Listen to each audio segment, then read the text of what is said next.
जय श्री कृष्णा। राधे राधे। एक बार फिर से स्वागत है आपके अपने यूट्यूब चैनल धर्म ज्ञान में। आज हम सुनेंगे कामदा एकादशी की व्रत कथा। ये कथा सुनने मात्र से सभी इच्छाएं पूर्ण होती हैं और सभी बिगड़े कार्य बन जाते हैं। एक समय की बात है, युधिष्ठिर महाराज ने वासुदेव से पूछा, हे वासुदेव, आपको मेरा नमस्कार है। कृपया आप यह बताएं कि चैत्र शुक्ल पक्ष में किस नाम की एकादशी होती है। तब भगवान श्री कृष्ण बोले कि हे राजन, एकाग्रचित होकर यह पुरातन कथा सुनो, जिसे श्री वशिष्ठ जी ने राजा दिलीप के पूछने पर उन्हें बताया था। वशिष्ठ जी बोले, राजन, चैत्र शुक्ल पक्ष में कामदा नाम की एकादशी होती है। वह परम पुण्यमयी पाप रूपी ईंधन के लिए जला देने वाली दावानल ही है। प्राचीन काल की बात है, नागपुर नाम का एक बहुत सुंदर नगर था, जहाँ सोने के महल बने हुए थे। उस नगर में पुंडरीक आदि महाभयंकर नाग निवास करते थे।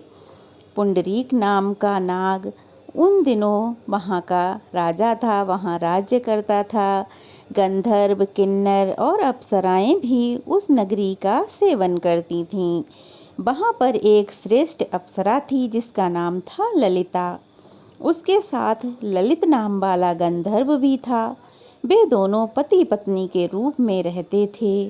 दोनों ही परस्पर काम से पीड़ित रहा करते थे। ललिता के हृदय में सदा पति की ही मूर्ति बसी रहती थी और ललित के हृदय में सुंदरी ललिता का नित्य निवास था। एक दिन की बात है, नागराज पुंडरीक की राज्यसभा में बैठकर वह मनोरंजन कर रहा था। उस समय ललित का गान हो रहा था, किंतु उसके साथ उसकी प्यारी ललिता नहीं थी। गाते गाते उसे ललिता का स्मरण हो आया, अतः उसके पैरों की गति रुक गई और जीभ भी लड़खड़ा गई। उसके स्वर थोड़ा इधर उधर हो गए। तभी नागों में श्रेष्ठ काकोटक को ललित के मन का संताप ज्ञात हो गया।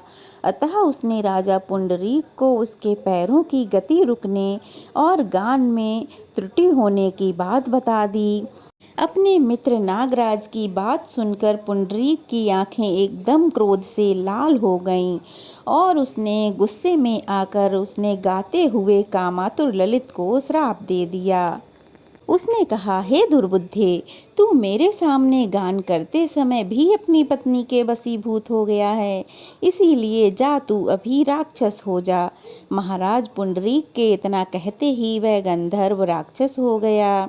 भयंकर मुख, विकराल आँखें और देखने मात्र से ही वह उत्पन्न होने वाला ऐसा राक्षस रूप हो गया उसका। ऐसा राक्षस रूप होकर वह कर्म का फल भोगने लगा। ललिता अपने पति की विकराल आकृति देख मन ही मन बहुत चिंतित हुई। भारी दुख से वह कष्ट पाने लगी। सोचने लगी कि क्या करूं, कहाँ जाऊं, मेरे पति के कष्ट कैसे दूर करूं। वह रोती हुई घने जंगलों में अपने पति के पीछे पीछे घूमने लगी। जहाँ जहाँ वह राक्षस विचरता, उसकी पत्नी भी उसके पीछे पीछे घूमने लगी। वन में उसे एक बहुत सुंदर आश्रम दिखाई दिया, जहाँ एक मुनि शांत भाव से बैठे हुए थे। किसी भी प्राणी के साथ उनका कोई बैर विरोध नहीं था। ललिता शीघ्रता के साथ वहाँ गई और मुनि को प्रणाम करके उनके सामने खड़ी हुई। मुनि बड़े दयालु थे। उस दुखिनी को देखकर वे इस प्रकार से बोले, सुभे, तुम कौन हो, कहाँ से आई हो, मेरे सामने सब सच सच बताओ, तुम्हें किस बात का दुख है। तब ललिता दुखी मन से कहने लगी, हे महामुने, वीरधनबा नाम वाले एक गंधर्व हैं। मैं उन्हीं महात्मा की पुत्री हूँ। मेरा नाम ललिता है। मेरे स्वामी अपने पाप दोष के कारण राक्षस हो गए हैं। उनकी यह अवस्था देखकर मुझे बिल्कुल चैन नहीं आता। ब्राह्मण, इस समय मेरा जो कर्तव्य है वह बताइए। हे विप्रवर, जिस पुण्य के द्वारा मेरे पति राक्षस भाव से छुटकारा पा जाएं, ऐसा कोई उपदेश दीजिए मुनि। उस अप्सरा की बात सुनकर ऋषि बोले, हे भद्रे, इस समय चैत्र मास के शुक्ल पक्ष की कामदा नामक एकादशी तिथि है, जो सब पापों को हराने में उत्तम है। तुम उसी का विधि पूर्वक व्रत करो और इस व्रत का जो भी पुण्य तुम्हें प्राप्त हो उसे तुम अपने स्वामी को दे दो। पुण्य देने से क्षण भर में ही तुम्हारे स्वामी शाप से दोष मुक्त हो जाएंगे और उन्हें दोबारा से अच्छा शरीर प्राप्त होगा। ऐसा सुनकर राजन मुनि का यह वचन सुनकर ललिता को बड़ा हर्ष हुआ, बड़ी खुशी हुई। वह मन ही मन बहुत खुश हुई। तब उसने एकादशी का उपवास किया। एकादशी का उपवास करके द्वादशी के दिन उन ब्रह्म ऋषि के समीप ही भगवान वासुदेव के समक्ष अपने पति के उद्धार के लिए यह वचन कहे उसने, मैंने जो यह कामदा एकादशी का व्रत उपवास किया है, उसके पुण्य के प्रभाव से मेरे पति राक्षस भाव से दूर हो जाएं। वशिष्ठ जी कहते हैं, ललिता के इतना कहते ही उसी क्षण ललित का पाप दूर हो गया। उसने तुरंत ही दिव्य देह धारण कर लिया, राक्षस भाव चला गया, पुनः गंधर्व की प्राप्ति हुई। हे नृपश्रेष्ठ, वे दोनों पति पत्नी कामदा के प्रभाव से पहले की ही अपेक्षा और सुंदर रूप धारण करके विमान पर आरूढ़ होकर अत्यंत शोभा पाने लगे। यह जानकर इस एकादशी के व्रत का यत्नपूर्वक पालन सबको करना चाहिए। मैंने सभी लोगों के हित के लिए तुम्हारे सामने इस व्रत का वर्णन किया है।